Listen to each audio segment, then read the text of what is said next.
السلام علیکم ورحمۃ اللہ وبرکاتہ۔ الحمد للہ الذی یدعو علی الجماعہ والصلاة والسلام علی صاحب الشفاعہ وعلی آلہ واصحابہ اولی الصدق والامانہ وعلی سائر اہل السنة والجماعہ، اما بعد فاعوذ باللہ من الشیطان الرجیم، بسم اللہ الرحمن الرحیم۔ کل نفس ذائقۃ الموت وانما توفون اجورکم یوم القیامہ فمن زحزح عن النار وادخل الجنة فقد فاز وما الحیاة الدنیا الا متاع الغرور۔ آمنت باللہ صدق اللہ مولانا العظیم وبلغنا رسولہ النبی الامین المختار الکریم ونحن على ذلك لمن الشاہدین والشاکرین والحمد للہ رب العالمین۔ شافع مذنباں کے کرم نے لاج رکھ لی میرے کھوٹے پن کی، نسبتوں کا کرم ہے یہ خالد، کھوٹا ہوتے ہوئے بھی کھڑا ہوں۔ آئیے سب سے پہلے ہم اور آپ مل کر اپنے اور ساری کائنات کے مرکز عقیدت، صبح کائنات کے شمس الضحیٰ، شام کائنات کے بدر الدجا، مصطفیٰ جان رحمت، شمع بزم ہدایت، نوشے بزم جنت، یتیموں کے مولا، غریبوں کے ملجا، سند الاصفیاء احمد مجتبیٰ محمد مصطفیٰ روح فدا صلی اللہ علیہ وسلم کی بارگاہ میں اپنی غلامی کا ثبوت دیتے ہوئے بآواز بلند درود پاک کا دھیانی چھاڑ کریں اور پڑھیں اللہم صلی علی سیدنا محمد وعلی آل سیدنا ونبینا وحبیبنا مولانا محمد مبارک وسلم صلی علیہ صلاة و سلاما علیک یا رسول اللہ یا حبیب اللہ صلی اللہ تعالی علیہ وسلم۔ جس آیہ کریمہ کو تلاوت کرنے کا شرف حاصل کیا، اللہ تبارک و تعالیٰ اس کی روشنی میں مجھے حق کہنے، آپ تمامی حضرات کو حق سننے، ہم سبھی کو اس پر عمل کرنے کی نیک توفیق عطا فرمائے۔ اقبال نے کہا ہے زندگی کیا ہے عناصر میں ظہور ترکیب، زندگی کیا ہے عناصر میں ظہور ترکیب، عناصر میں ظہور ترکیب۔ ہمارے بدن میں پانی کا کچھ حصہ ہے، خون، کچھ حصہ آگ کا ہے جو اس کی حرارت ہے، اندر گرمی، ہوا کا کچھ حصہ ہے جو ہم سانس لیتے ہیں، اور مٹی کا کچھ حصہ ہے جو ہمارے گوشت کی شکل میں ہمارے سامنے۔ تو چار ہی بنیادی عنصر ہیں، ہوا، پانی، مٹی اور آگ۔ ان چاروں سے مل کے ہمارا بدن بنا ہے۔ اقبال کہتے ہیں زندگی کیا ہے عناصر میں ظہور ترکیب۔ زندگی کیا ہے کا یہ جو سانس ہے، ہوا کا جو سسٹم ہے وہ ایک بیلنس کے ساتھ چل رہا ہے، اور کا جو رگوں میں پانی، خون، اس کا جو سسٹم ہے وہ ایک بیلنس کے ساتھ چل رہا ہے، اور کا باڈی کے ٹیمپریچر کا جو سسٹم ہے وہ ایک بیلنس کے ساتھ ہے، نہ بہت زیادہ ہے، بہت زیادہ ہوتا ہے تو آپ کہتے ہیں کہ 100 ڈگری سے زیادہ کا بخار ہے، کم ہو جائے تو کہتے ہیں بدن ٹھنڈا پڑ گیا ہے۔ یعنی وہ جو باڈی ٹیمپریچر ہے وہ ایک بیلنس کے ساتھ، ایک لمٹ کے ساتھ، اور وہ جو گوشت کا پورا ایک ڈھانچہ ہے آپ کے بدن پر ہڈیوں کے ساتھ، اس میں کوئی ایسا توڑ نہیں ہے، کوئی ایسا زخم نہیں ہے جو آپ کی زندگی کو ختم کر دے۔ تو زندگی کیا ہے عناصر میں ظہور ترکیب، کہ جو آگ، پانی، ہوا، مٹی بدن کی ضروریات ہیں وہ اپنے بیلنس کے ساتھ بنی رہے، اسے کہتے ہیں زندگی۔ اور موت کیا ہے؟ انہی اعضاء کا پریشان ہونا۔ سانس کا بیلنس ختم ہوا، موت ہے۔ خون کا دوڑنا بند ہوا، موت ہے۔ باڈی کا ٹیمپریچر گڑبڑ ہوا، موت ہے۔ گوشت اور ہڈیوں کا ڈھانچہ ختم ہوا، موت ہے۔ زندگی کیا ہے عناصر میں ظہور ترکیب، موت کیا ہے انہی اعضاء کا پریشان۔ قرآن نے بڑے واضح لفظوں میں موت کے حوالے سے پیغام دیا ہے۔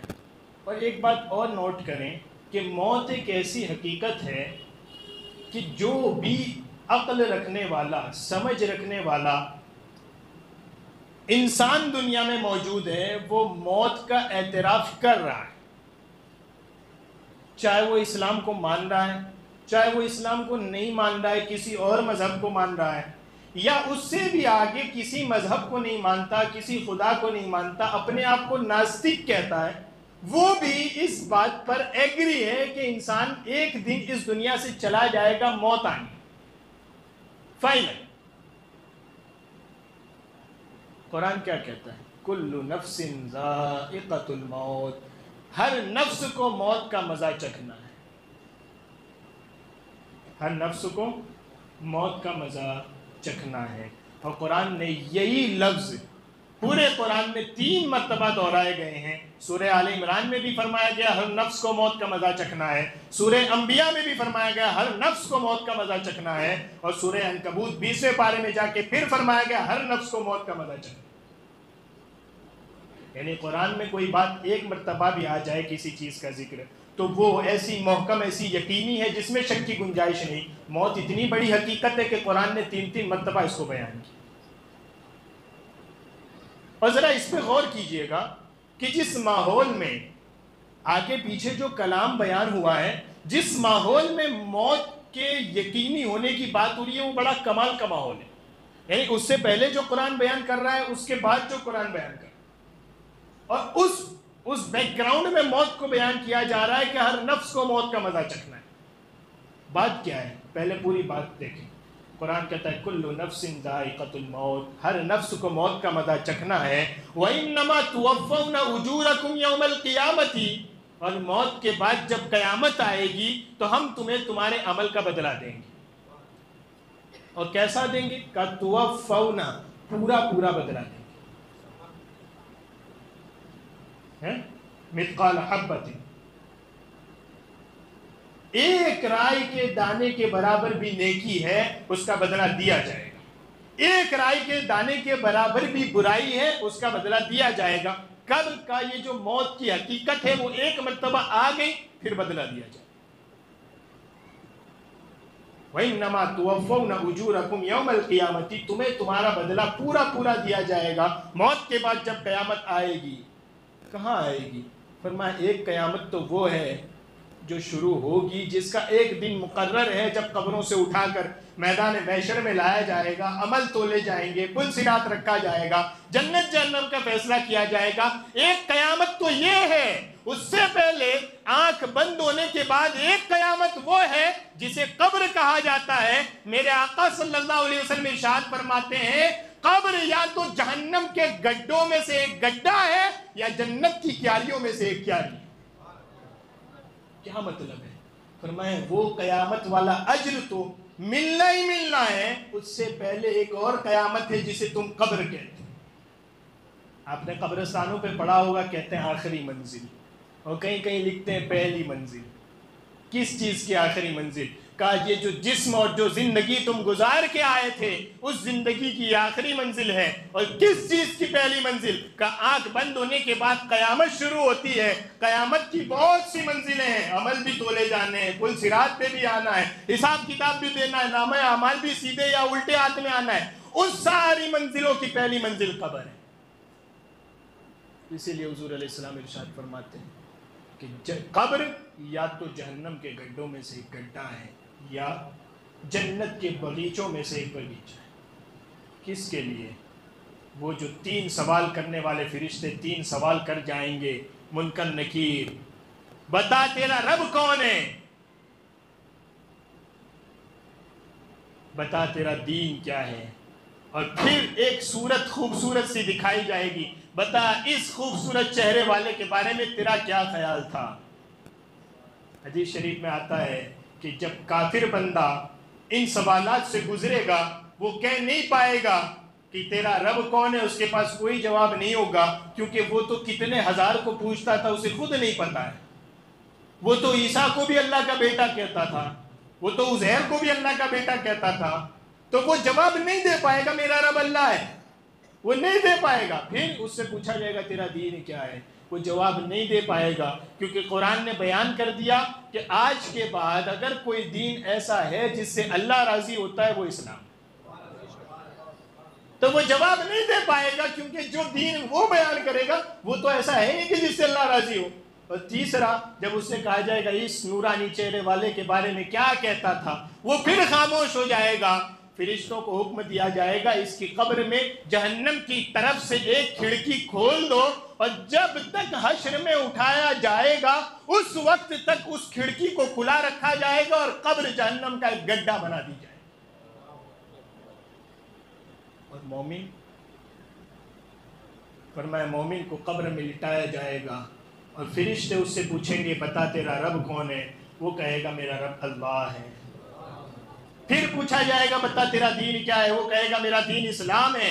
پھر پوچھا جائے گا بتا تو اس نورانی شکل والے کے بارے میں کیا کہتا تھا؟ وہ عرض کرے گا یہ میرے آقا ہمارے نبی ہیں۔ حکم ہوگا فرشتوں اس کے لیے جنت کی کھڑکی کھول دو اور اس کی قبر کو جنت کا باغیچہ بنا دو، اور پھر وہ فرشتہ اس سے کہے گا سو جا اس طرح جیسے پہلے رات کی دلہن اطمینان سے سو جاتی ہے، اب قیامت کے دن تک تیرے لیے یہ ساری جنت کی بہاریں کر دی گئی ہیں۔ جواب دینا ہے تیرا رب کون ہے؟ تیرا رب کون ہے؟ دنیا میں بھروسہ اللہ کے علاوہ سب پہ کیا ہوگا تو جواب نکل پائے گا۔ وہ بھی میرا کام بنا دے گا، وہ بھی بنوا دے گا، اس کے یہاں تھوڑی سی چاکری کر لیں گے، اس کے پیر دبا لیں گے، جواب ہو پائے گا؟ فرمایا دنیا بھی اپنی ایسی بناؤ کہ قبر میں اس سوال کا جواب دے پاؤ کہ زندگی ایسی گزار کے آیا ہوں کہ بھروسہ تھا تو صرف اللہ کی ذات پر بھروسہ۔ بتا تیرا دین کیا ہے؟ ہم تو سب انسان ہیں، ہم سب مانوی ہیں، وی آر ہیومن بینگ، ہم سب انسان ہیں۔ دھرم تو بس ایسے ہی ہوتا ہے، کوئی ہندو ہے، کوئی مسلمان ہے، کوئی سکھ ہے، کوئی عیسائی ہے، یہ تو بس ایسے ہی لوگوں نے دھرم مان لیے۔ ہم تو سب انسان ہیں۔ جس کی پوری زندگی اپنے آپ کو مسلمان کی جگہ انسان کہتے گزری ہے، کیا وہ جواب دے پائے گا کہ میں مسلمان؟ جس نے دنیا میں چند پیسوں کی لالچ یا چند لوگوں کے ڈر سے اپنے آپ کو مسلمان نہیں کہا، کیا وہ فرشتوں کے سامنے کہہ پائے گا کہ میں مسلمان ہوں، میرا دین اسلام ہے؟ یہاں تو لوگ ہم سے مشورہ لینے آتے کہ حضرت اس کو بول دیں گے کہ ہم مسلمان ہیں تو تھوڑا سا بزنس کا، میں نے کہا وہ یہودی سے نہیں کرتا ہے، وہ عیسائی سے بزنس نہیں کرتا ہے، تو عیسائی یوں کہتا ہے میں عیسائی نہیں ہوں، یہودی یوں کہتا ہے میں یہودی نہیں ہوں، میں تو انسان ہوں اور انسانوں کے ساتھ بزنس کرو۔ نہیں، وہ یہودی ہو کے، وہ عیسائی ہو کے، وہ ہندو ہو کے کہتا ہے میں ہوں اور میرے ساتھ بزنس کرو، تو پھر تمہیں کس بات کی شرم ہے؟ تمہیں کس بات کی آر آتی ہے؟ تم بھی کہو کہ الحمدللہ میں مسلمان ہوں اور میری دنیا میں اللہ کے حکم کے مطابق چلاتا ہوں۔ تو وہاں بھی تیرا دین کیا ہے کا جواب تب بنے گا جب دنیا میں کہہ رہا ہو میرا دین اسلام ہے۔ اور تیسرا فرمایا اس نورانی چہرے والے کے بارے میں کیا کہتا ہے، اور جو زندگی بھر یوں کہہ کے گیا ہو کہ نبی کے بھی ہماری طرح دو ہاتھ تھے، نبی کی بھی ہماری طرح دو آنکھیں تھی، وہ بھی تو کھاتے پیتے تھے، وہ بولے گا کہ یہ ہے میرے آقا، جس نے زندگی بھر لوگوں کو یہ درس دیا ہو کہ نبی صرف بڑے بھائی جیسا ہوتا ہے، اس سے زیادہ نبی کی رسپیکٹ نہیں ہوتی، وہ بولے گا فرشتے کے سامنے کہ یہ میرے آقا ہے؟ نا نا نا نا، تو پھر کون بولے گا؟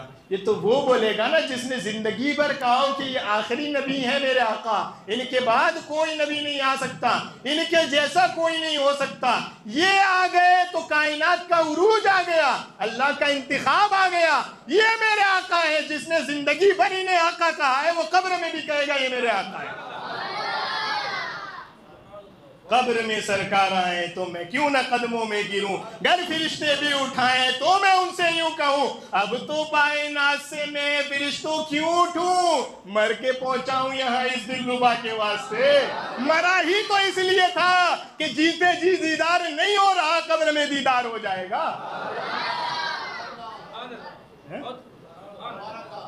تو یہ ہے وہ بات کہ موت کا یقین ہے، چھٹکارا نہیں، اور موت آتی کیا ہوگا کہ قیامت شروع ہو جائے گی اور تمہارے عمل کا بدلہ شروع ہو جائے گا۔ ذرہ برابر نیکی ہے اجر پاؤ گے، ذرہ برابر گناہ ہے عذاب پاؤ گے۔ کل نفس ذائقۃ الموت، ہر نفس کو موت کا مزہ چکھنا ہے۔ وَإِنَّمَا تُوَفَّوْنَ أُجُورَكُمْ يَوْمَ الْقِيَامَةِ، ہم تمہیں قیامت والے دن تمہارے عملوں کا برابر برابر بدلہ دیں گے. فَمَنْ زُحْزِحَ عَنِ النَّارِ وَأُدْخِلَ الْجَنَّةَ فَقَدْ فَازَ.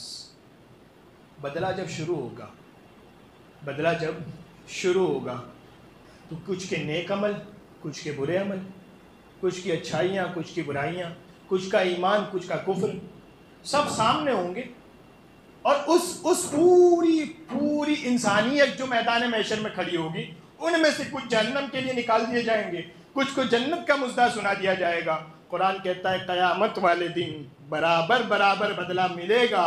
فَمَنْ زُحْزِحَ عَنِ النَّارِ، تو جسے اس دن جہنم سے بچا لیا جائے، وَأُدْخِلَ الْجَنَّةَ، اور جنت میں داخل کر دیا جائے، فَقَدْ فَازَ، وہی تو کامیاب ہے، وہی کامیاب ہے. کہ جو جنت میں داخل نہیں کیا گیا وہ بھی نقصان میں ہے، ناکام ہے، اور جو جہنم سے نہیں بچایا گیا وہ بھی ناکام ہے، نقصان میں. موت کیا ہے؟ بدلے کی شروعات. موت کیا ہے؟ بدلے کی شروعات ہے. فقد فاز، فقد فاز، فقد فاز، کامیاب ہوا وہ. تو یہ جو اس سے پہلے ہم زندگی جی کے آئے، 50 سال 60 سال، اچھی اچھی گاڑیاں، اچھی اچھی حویلیاں، اچھے اچھے لباس، اچھے اچھے کھانے، وہ کیا تھا؟ وہ زندگی کیا تھی؟ وہ کامیابی نہیں تھی، وہ کیا تھا؟ وَمَا الْحَيَاةُ الدُّنْيَا إِلَّا مَتَاعُ الْغُرُورِ، نہیں ہے دنیا کی زندگی سوائے دھوکے کا سامان. دھوکے کا سامان؟ ایسے کیا دھوکا ہو جاتا ہے؟ علامہ عمر نصفی کہتے ہیں یہاں کہا جا رہا ہے دنیا کی زندگی ایسے ہی ہے جیسے ایک بیپاری اپنے نقصان والا مال بیچنا چاہتا ہے، اس کو نیچے چھپا کے بیچ دیتا ہے، اوپر سے اچھا دکھتا ہے، گھر لے جا کے پتہ چلتا ہے خراب نکلا ہے. تو دنیا کی زندگی دھوکے کا سامان، فراڈ کا سامان، یہ کیا چیز ہے؟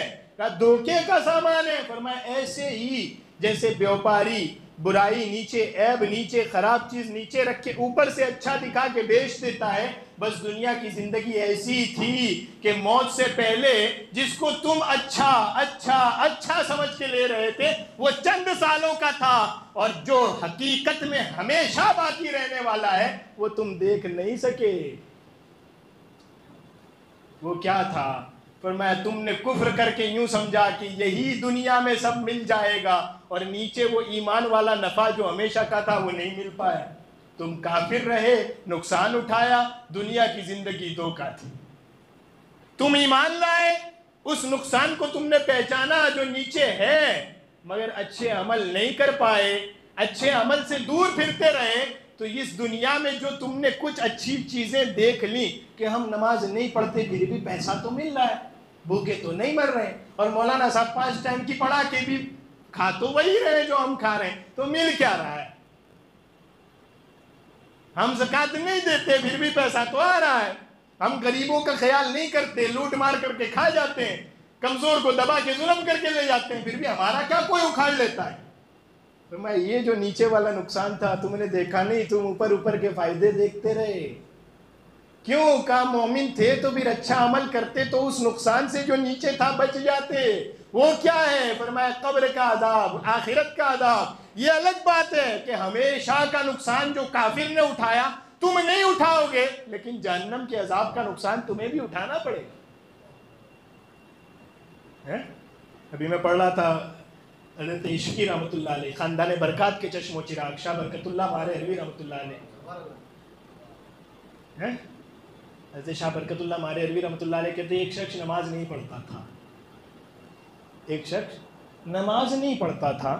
تو کچھ لوگوں نے اسے نصیحت کی کہ وہ خدا کے بندے نماز پڑھ لیا کر، اللہ نے تم پر فرض کی ہے، تم مسلمان ہو. تو اس نے جواب میں کہا کہ پڑھنے کا من تو بڑا کرتا ہے. کہا پھر پڑھتا کیوں نہیں ہے؟ کہا جس دن نماز پڑھتا ہوں اس دن کوئی بڑا نقصان ہو جاتا ہے، پھر دوسرے دن سے بند ہو جاتا ہوں. تو میں نے کئی مرتبہ ریپیٹ دیکھا ہے کہ جس دن میں نے نماز پڑھی 5 ٹائم مسجد گیا اس دن کوئی نقصان ہوا ہے، اس لیے میں اب جاتا ہی نہیں ہوں کہ نقصان ہی نہ ہو۔ کیا ہوتا ہے؟ فرمایا جب تو برائی چھوڑ کے نیکی کی طرف آئے گا تو شیطان یہ خیال بھی ڈالے گا کہ آج ہی نماز شروع کی تھی اور آج ہی یہ نقصان ہو گیا، اپنے تو باہر ہی اچھے تھے، مسجد میں آنا ہی نہیں چاہیے تھا۔ فرمایا نا، اس وقتی نقصان کو مت دیکھنا، جب نیک عمل کی طرف آیا ہے کرتا رہے کرتا رہے کرتا رہے، وہ جسے نقصان سمجھ رہا ہے تو، اللہ اسے بھی فائدے میں بدل دے گا، اور آخرت کا جو ہمیشہ کا نقصان ہے اللہ اس سے بھی تجھے بچا لے گا۔ کتنی مصیبتیں اٹھانی پڑتی ہیں، غیر مسلم مسلمان ہوتا ہے پوری دنیا اس کی دشمن بن جاتی ہے۔ اب یا اس کے پاس دو ہی آپشن، یا تو الٹے پاؤں پیچھے چلا جائے کہ یار جس دن سے مسلمان ہوا ہوں تب سے ایک لمحے کا چین نہیں ہے، ادھر میڈیا والے پریشان کر رہے ہیں، ادھر بیان دینا پڑ رہا ہے، ادھر کیس چل رہا ہے، ادھر یہ ہو رہا ہے، ادھر گھر والے دشمن بنے بیٹھے ہیں۔ کیا ہوتا ہے؟ فرمایا اسلام اسی چیز کا نام ہے، جس دن ایمان لاتے ہو آزمائش شروع ہو جاتی ہے، اور ایمان لائے ہوئے ہو اور جس دن نیک عمل کی طرف آتے ہو آزمائش شروع ہو جاتی ہے۔ کس چیز کی آزمائش ہے؟ فرمائے وہ جو نیچے نقصان ہے، جو موت آنے کے بعد پتا چلے گا کہ یہ تو نقصان تھا، نفع نہیں تھا، اس چیز کی آزمائش شروع ہو جاتی ہے کہ اس نقصان کو چند دنوں تک جھیلو، برداشت کرو، بہت جلد موت آ جائے گی، نقصان سے چھٹکارا مل جائے گا، ہمیشہ کا فائدہ تمہارے لیے۔ سمجھ آئی؟ موت کو بار بار جو کہا گیا، ہر نفس کو موت کا مزہ چکھنا ہے، اس سے پہلے کا بیان کیا ہے، اس سے بعد کا بیان کیا ہے، وہ کانٹیکس کیا ہے جس میں یہ بیان ہو رہا ہے؟ اس سے پہلے کافروں کا بیان ہے کہ نبی کریم صلی اللہ علیہ وسلم مکے کی گلیوں میں دعوت دینے نکلتے ہیں، لوگ نہیں مانتے ہیں، قبول نہیں کرتے ہیں، دشمن بن جاتے ہیں، تکلیفیں پہنچاتے ہیں، مصیبتیں دیتے ہیں، پریشانیاں کھڑی کرتے ہیں، راستے میں کانٹے بچھاتے ہیں، ہر طرح کا نیگیٹو رسپانس ملتا ہے۔ اور ادھر سے مدینہ شریف جاتے ہیں، وہاں یہودی کھڑے ہو جاتے ہیں۔ مطلب جب تک حضور مکہ میں تھے نا ہمارے آقا، تو یہودی مدینے کے کافروں سے کہتے تھے وہ آخری نبی جب ہمارے یہاں آئے گا نا تو ہم ان پر ایمان لا کے تمہارا خاتمہ کر دیں گے۔ اور جس دن حضور علیہ السلام مدینہ شریف تشریف لے گئے تو جب حضور مدینے پہنچ گئے تو اب جو بول بالا تھا وہ مسلمانوں کا ہو گیا۔ تو یہودی جو کل تک کافروں کو یوں کہتے تھے وہ نبی آنے دو، اس پر ہم ایمان لا کے تمہارا خاتمہ صفایا کر دیں گے، وہ پھر گئے کہ یہ تو ہمارا جو اپر اینڈ تھا وہ تو چلا گیا، ہماری جو سپیریئرٹی تھی کہ ہم مانیں گے نبی کو، یہ تو مکے کے غریب لوگ ہم سے پہلے نبی مان چکے، تو ہماری کوئی اہمیت نہیں رہی نا، اب نہیں مانیں گے۔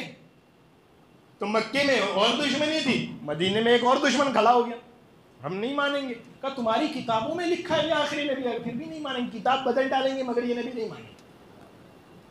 دشمنی پہ اترے، جنگوں پہ اترے، مکے والوں کی ہمت نہیں ہوتی تھی مقابلہ کرنے کی، تو مدینے سے یہودی جا کے کہتے تھے آؤ یار ان کو مارو، تم ادھر سے حملہ کرو ہم اندر سے حملہ کر دیں گے، ان کا صفایا کر دیتے ہیں، آؤ ان کو مارو۔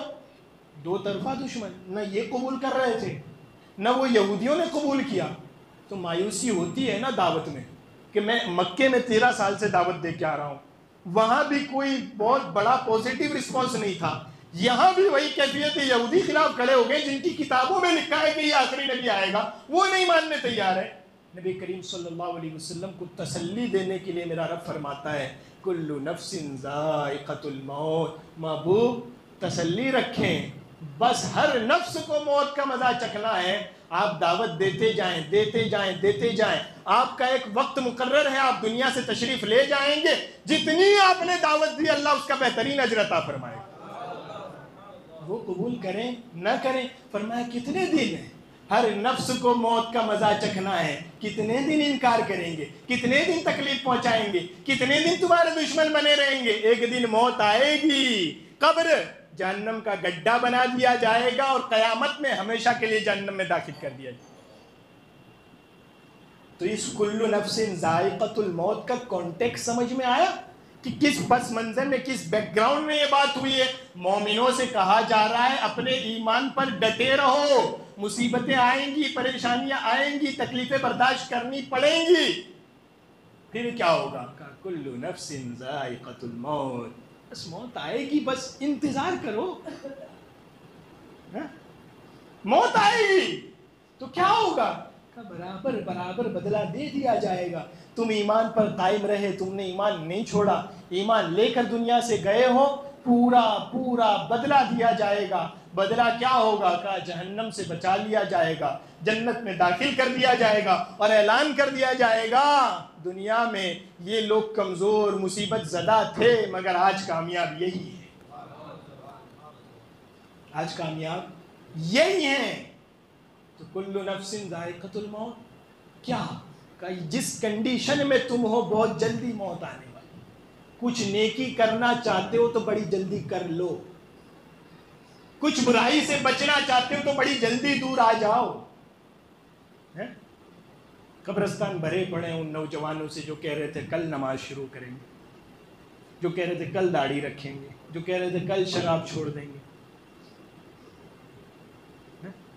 اور جن کے جنازے میں لوگوں نے بات کی کہ کل یہ شراب چھوڑنے والا تھا آج اس کا انتقال ہو گیا.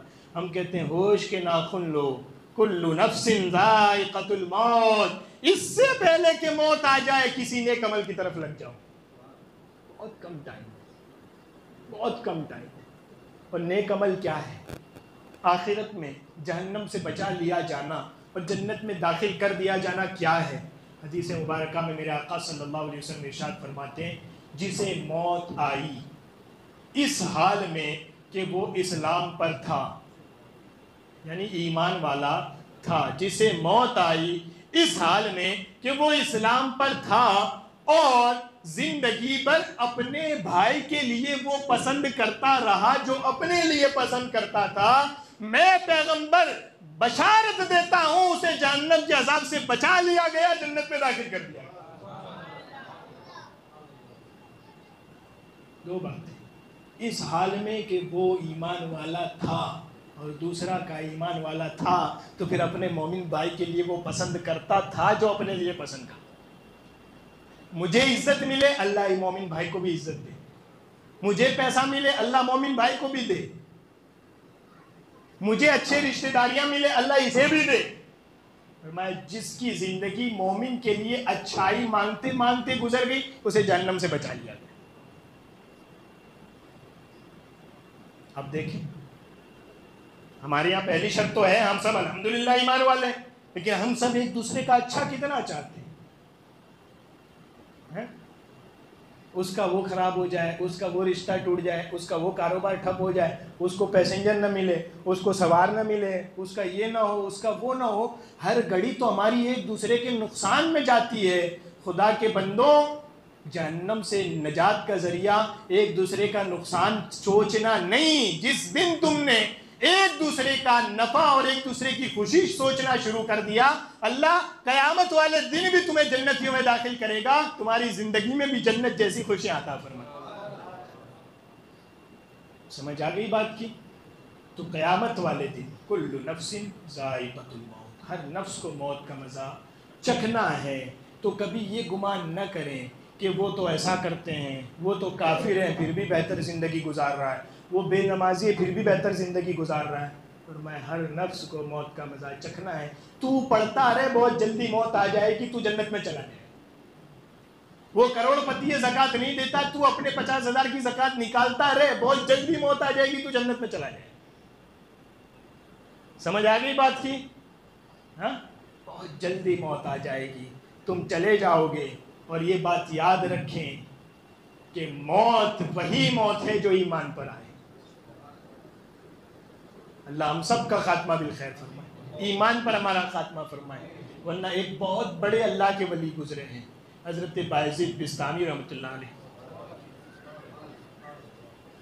ان کی ولایت کا مرتبہ یہ ہے کہ داتا علی حجویری رحمۃ اللہ علیہ فرماتے ہیں کہ فرشتوں میں جو مقام جبرائیل امین کا ہے, اللہ کے ولیوں میں وہ مرتبہ بایزید بستامی کا. اتنے بڑے درجے کا ولی, اتنے بڑے درجے کا. حضرت بایزید بستامی روز اپنے گھر سے ہی مسجد نماز پڑھنے جاتے ہیں. راستے میں ایک بوڑھی اماں ہے, اس کا بیل بار بندھا رہتا ہے. بڑد بیل, گائے کا جو مذکر ہوتا ہے, بیل بار بندھا رہتا ہے. باعزید بستامی اور راستے سے گزر کے مسجد جاتے ہیں. روز وہ ماں ایک سوال پوچھتی ہے, جب باعزید کو دیکھتی کہتی ہے باعزید ایک بات پوچھوں. باعزید کہتے ہیں پوچھ. وہ کہتی ہے باعزید تیری داڑھی اچھی ہے یا میرے بیل کی دم اچھی ہے؟ تیری داڑھی اچھی ہے یا میرے بیل کی دم اچھی ہے؟ حضرت باعزید بستامی روز اسے ایک ہی جواب دیتے ہیں, اگر باعزید کا خاتمہ ایمان پر نہ ہو تو تیرے بیل کی دم اچھی ہے, اور اگر باعزید کا خاتمہ ایمان پر ہو تو باعزید کی داڑھی اچھی ہے. ہمارا کیا ہے؟ ہمیں تو کوئی نہیں پڑھی کہ ہم مسلمان کس لمحے رہتے ہیں کس لمحے نہیں رہتے. نبی کریم صلی اللہ علیہ وسلم ارشاد فرماتے ہیں قرب قیامت سے پہلے ایک زمانہ وہ ہوگا کہ آدمی صبح اٹھے گا, شام ہونے سے پہلے کافر ہو چکا ہوگا. آدمی شام کو مومن ہوگا, صبح اٹھنے سے پہلے کافر ہو چکا ہوگا. کس وجہ سے؟ فرمایا اس کے منہ سے نکلنے والی کسی بات کی. ہم دن بھر میں 50 جملے ایسے بولتے ہیں جو کہیں نہ کہیں ہمیں اسلام سے نکال دیتے ہیں, ہمیں پتہ بھی نہیں ہوتا. کوئی اچھائی کی دعوت دے دے, اس کے جواب میں جو ہمارے جملے ہوتے ہیں پتہ نہیں ہم مسلمان رہتے بھی نہیں ہیں وہ بولنے کے بعد. نماز پڑھ کے کس کا بھلا ہوا ہے جو میرا ہوگا؟ کیا یہ بولنے والا ایک لمحہ بھی نہیں سوچتا ہے کہ میں اس کو بولنے کے بعد بھی مسلمان ہوں؟ میرے آقا صلی اللہ علیہ وسلم تو یوں ارشاد فرمائے کہ ایمان اور کفر کے بیچ میں ایک پہچان ہے کہ کافر نماز نہیں پڑھتا, ایمان والا نماز پڑھا کرتا ہے. حضور تو یہ فرمائے کہ ایمان کی پہچان نماز ہے, اور ہم میں کا کوئی بندہ اٹھ کے کہے کہ نماز پڑھ کے کس کا بھلا ہوا. تو موت یقینی ہے, لیکن موت وہی موت ہے جو ایمان پر آئے. ایمان پر نہ آئے تو دنیا جتنی تباہ اور برباد تھی, قبر اس سے زیادہ تباہ و برباد ہے, اور آخرت اس سے زیادہ تباہ و برباد ہے. اور ایمان پر آئے, اللہ کرے ہم سب کا خاتمہ ایمان پر ہو, تو قبر بھی جنت کے باغیچوں میں سے ایک باغیچہ ہے, اور قیامت میں بھی ہمیشہ کے لیے جنت ہماری. سمجھ آ گئی؟ تو موت حقیقت ہے, یقینی ہے. پاگل آدمی بھی اس کا انکار نہیں کرتا ہے, مگر دھوکے میں ہے وہ جو دنیا کے چند دن کی بد عملی کو, گناہ کو بڑا نفع سمجھتا ہے, اور دنیا میں چند دن نیک عمل کرنے کی جو تکلیف ہے اسے بہت بوجھ سمجھتا ہے, وہ دھوکے میں ہے. اور جس نے دنیا کی یہ خرابی, چند گناہ کے ذریعے ملنے والی بہت ساری دنیا چھوڑ دی اور نیک عمل کرنے کی تکلیفیں جھیلتا رہا, کا موت بہت جلدی آئے گی. 50 سال, 60 سال, 70 سال, بہت زیادہ ہوئے تو 100 سال, پھر مر جانا ہے. یہ کوئی تکلیف زیادہ نہیں ہے. 100 سال, 50 سال, 60 سال تم نیکی کر لو, جنت کی ہمیشہ کی خوشیوں والی زندگی تمہارے لیے. آگے بات سمجھ میں؟ تو کل نفس ذائقۃ الموت, ہر نفس کو موت کا مزہ چکھنا ہے. اور آخر میں ایک بات اور سن لیں کہ موت سے ڈرتا بھی وہ ہے جسے موت یاد آتی ہے. جسے صرف زندگی یاد آتی ہو نا, میں پیدا اس دن ہوا تھا, وہ کب موت کو یاد کرے؟ وہ تو ابھی یہ یاد کرنے میں پڑا ہے کہ میں پیدا اس دن ہوا تھا. جو دنیا نے ہمیں سکھایا کہ تم اپنے پیدائش مناؤ, تم اپنی پیدائش مناؤ. ہم نے کہا نہیں, پیدائش تو ہم صرف ایک ذات کی مناتے ہیں کہ جس کی آمد پر اللہ نے ساری کائنات کو خوشیوں سے بھر دیا. میلاد ہم صرف اپنے آقا کا مناتے ہیں. باقی ہماری زندگیوں کی کیا اوقات ہے کہ ہم پیدا ہوئے ہیں؟ یاد کیا رکھنا ہے؟ فرمایا موت یاد کرو گے تو برائی سے خود بخود بچ جاؤ گے. یہاں تک کہ ایک شخص کا تذکرہ نبی کریم صلی اللہ علیہ وسلم کے سامنے ہوا. کچھ صحابہ کرام نے بات کرتے ہوئے حضور علیہ السلام کی بارگاہ میں عرض کیا کہ فلاں بندہ جو ہے نا بڑا نیک ہے, بڑا متقی ہے, بڑا پرہیزگار آدمی ہے, بہت نیکیاں کرتا رہتا ہے. حضور علیہ السلام نے سوال فرمایا, میرے صحابہ جس کو تم اتنا نیک کہہ رہے ہو, کیا اس کے منہ سے کبھی تم نے موت کی یاد بھی سنی ہے؟ صحابہ کہتے ہیں نہیں سنی ہے. حضور فرماتے ہیں پھر جس کو موت یاد نہ ہے وہ اچھا بندہ نہیں ہو سکتا. جس کو موت یاد نہ آئے وہ اچھا بندہ نہیں ہو سکتا. صحابی کہہ رہے ہیں وہ سارے نیک عمل کرتا ہے, کہ اسے موت یاد نہیں آتی وہ اچھا نہیں ہے. تو ہمیں سارے گناہ کر کے بھی موت یاد نہ آئے تو ہم کتنے اچھے والوں میں آتے. موت یاد کرنا بھی ایک نیکی ہے. گھر میں بیٹھے بیٹھے یوں خیال آ جائے نا, ساری پلاننگ چل رہی ہو, ابھی باہر جائیں گے تو اس سے 10 روپے یہ کر لیں گے, اس سے 20 روپے کور کر لیں گے, اس کو کہاں پتہ ہے اس کو یہ جھوٹا مال پکڑا دیں گے, اس کو کہاں پتہ ہے اس کا سودا کینسل کروا دیں گے, یہ ساری پلاننگ چل رہی ہے, اور بیچ میں اگر اچانک سے خیال آ جائے مرنا ہے, ہمت نہیں ہوتی, پھر وہ ساری پلاننگ رہ جاتی ہے. مرنا ہے کیا کریں گے, اس کو نقصان پہنچا بھی دیا تو مرنا تو مجھے بھی ہے, اس کو دھوکہ دے بھی دیا تو مرنا تو مجھے بھی ہے. موت یاد آتی ہے تو انسان خود بخود گناہوں سے دور ہو جاتا ہے. اسی لیے حضور علیہ السلام فرماتے ہیں شہوتوں کو توڑنے والی موت کو کثرت سے یاد کرو, موت کو یاد کرو کہ گناہوں سے بچ جاؤ گے. سمجھ آئے؟ تو آج ہم اور آپ یہاں بیٹھ کے موت کو اس لیے یاد کرتے ہیں کہ انسان گناہ میں پڑ ہی اس لیے رہا ہے کہ وہ موت کو بھول گیا. سمجھ آئی؟ تو خود بھی موت یاد کریں. گھروں میں بیٹھے ہیں, جب بیویوں کی شکایتیں ہوں, لمبی لمبی فرمائشیں ہوں, آپ ہمیں یہ بھی لا کے دیں, آپ ہمیں اتنے 1000 کا میک اپ کروا کے دیں, آپ ہمیں اتنے لاکھ کا سامان لا کے دیں, تو اسے بھی ذرا یاد دلائیں نا کہ اگر میرے بعد تجھے ہمیشہ رہنا ہو تو لا دیتا ہوں, یا یہ گارنٹی ہو کہ میرے بعد تو جیے گی تو لا دیتا ہوں, مجھ سے پہلے نہیں مرے گی. جب بچیاں گھروں میں ضد کر رہی ہوں ابا میں خوبصورت لگوں گی, ذرا مجھے پارلر جانے کے پیسے دے, تو اسے بھی بتائیں نا بیٹی اگر یقین ہے کہ یہ چمڑی ایسی ہی رہے گی جیسی تو تیار ہو کے آئی ہے, یہ جوانی ختم نہیں ہوگی, بڑھاپا نہیں آئے گا, موت نہیں آئے گا, تو لے جا. آئے گی موت آئے گی, موت آئے گی, یقینی ہے. تو پھر تو بتا تجھے کیا کرنا چاہیے.